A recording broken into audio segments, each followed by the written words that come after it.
Esse é uma cápsula e nós vamos falar do buraco do Lula, meu amigo. O buraco do Lula só abre cada vez mais, bicho. Já é um buracão e agora tá abrindo cada vez mais. Janja traz a fralda geriátrica que o negócio tá sério. Déficit primário de 1,5 bilhão em março.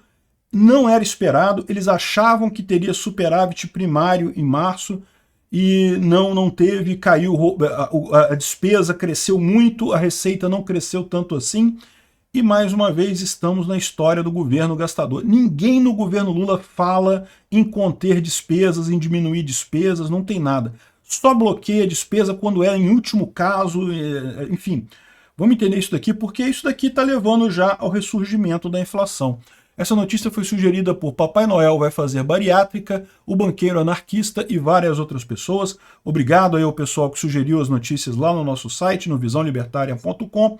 E obrigado a você que está assistindo o nosso vídeo. Se você gosta do nosso conteúdo, por favor, deixe o seu like e se inscreva aqui no canal, né? Pois bem, então, olha só, mais uma surpresa do governo Lula, e como todas as surpresas têm acontecido, é uma surpresa ruim, né? O buraco do Lula está mais aberto ainda aqui, ó.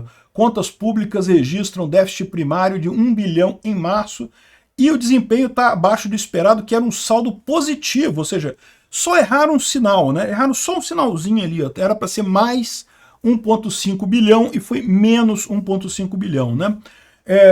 No acumulado dos últimos 12 meses, isso dá uma tragédia de 2,2% do PIB, 247 bilhões de reais, ou seja, é o que eu estou falando para vocês, meu amigo. O Haddad falou que esse acumulado aqui, ó, quando chegar no final do ano, vai estar zero.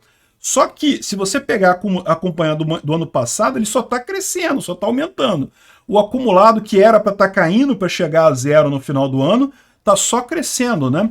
E detalhe, os primeiros meses do ano costumam ser os meses de safra, né?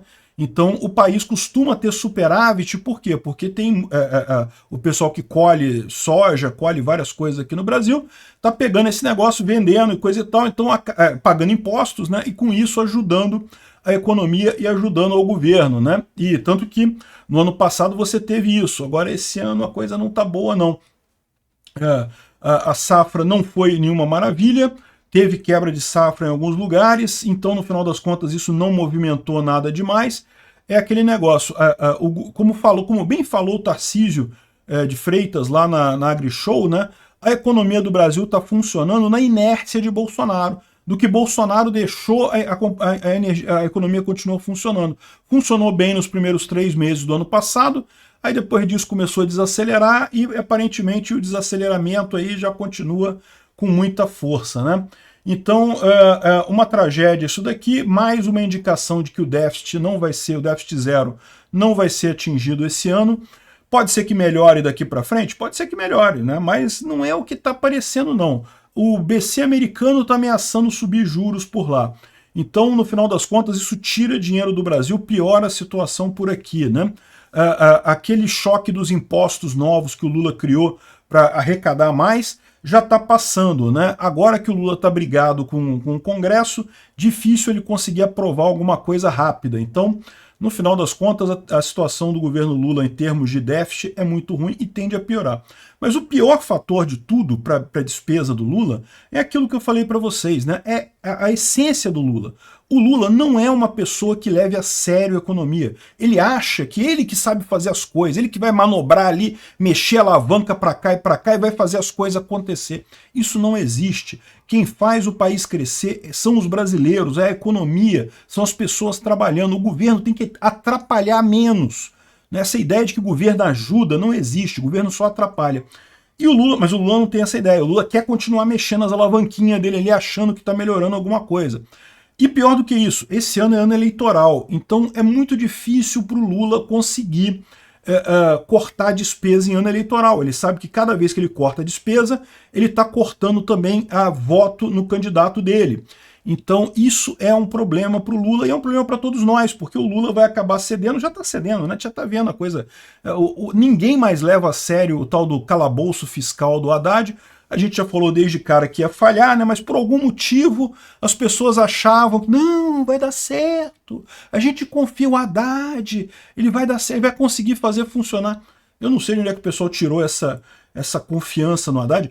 O Paulo Guedes tinha, de fato, luz própria com o Bolsonaro, né? O Bolsonaro respeitava o Paulo Guedes, porque, de fato, o Paulo Guedes é uma pessoa que tem uma visão pública independente do Bolsonaro. Ele ajudou o Bolsonaro quando quando ele uniu, né, que fez parte da chapa lá para ser o ministro da Economia do governo Bolsonaro. O Haddad não, gente. O Haddad é uma sombra do Lula, é mais um poste do Lula que tem ali.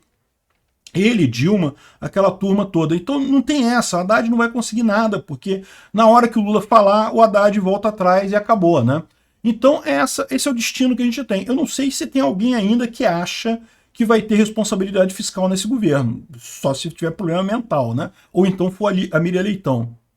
Ou não é a mesma coisa.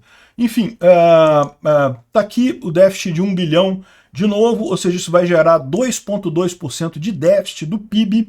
Ou seja, está piorando, né? Porque, isso, lembra, isso aqui tem que chegar a 0% do PIB esse ano. É o que prometeu o Haddad prometeu 0, né? Pois é.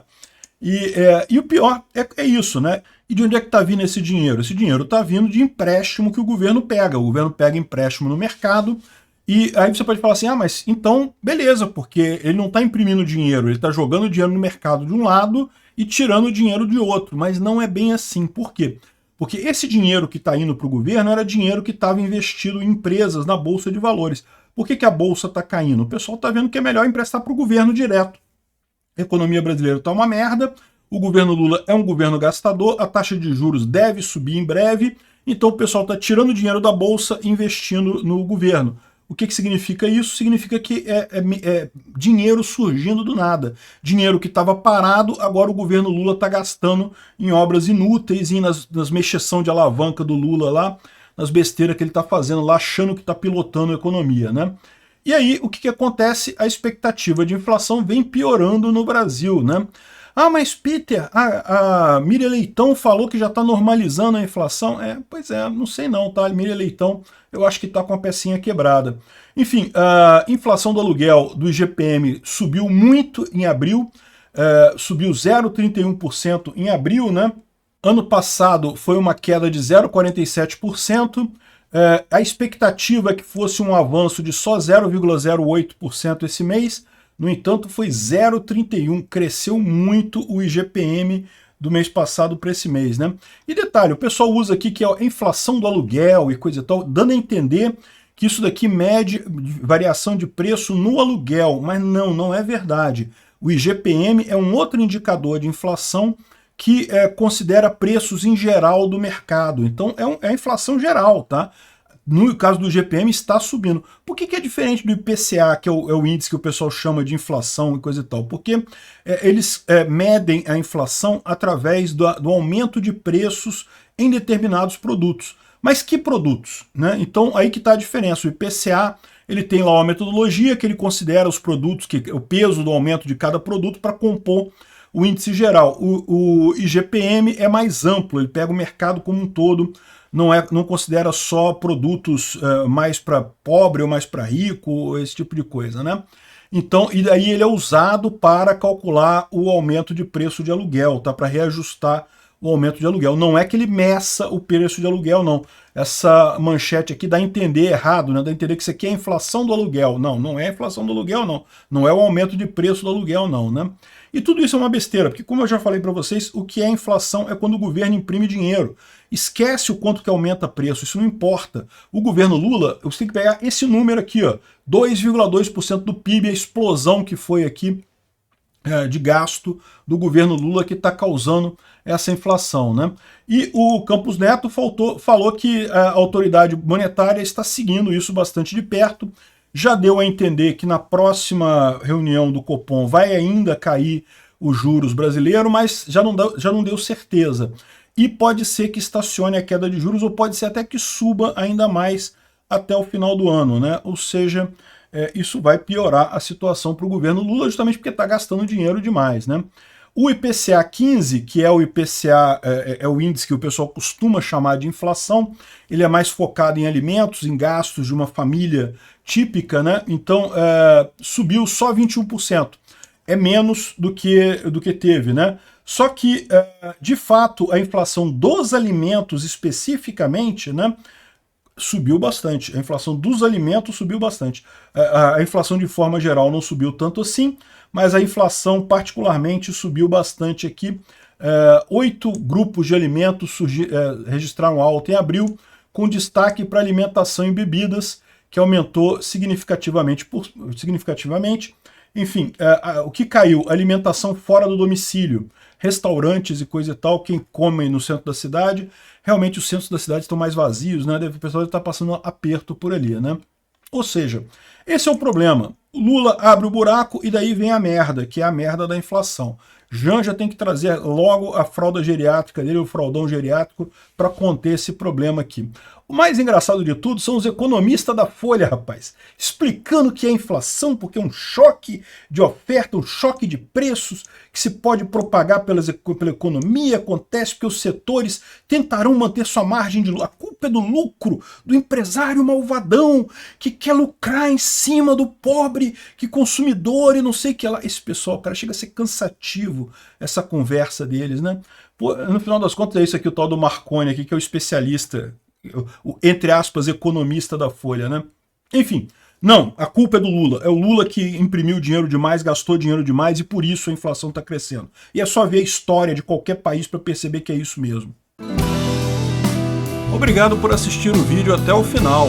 Além de curtir, compartilhar e se inscrever no canal, considere se tornar patrocinador com valores a partir de R$ 1,99. Clique no botão Seja Membro abaixo para saber as condições e vantagens de patrocinar o canal.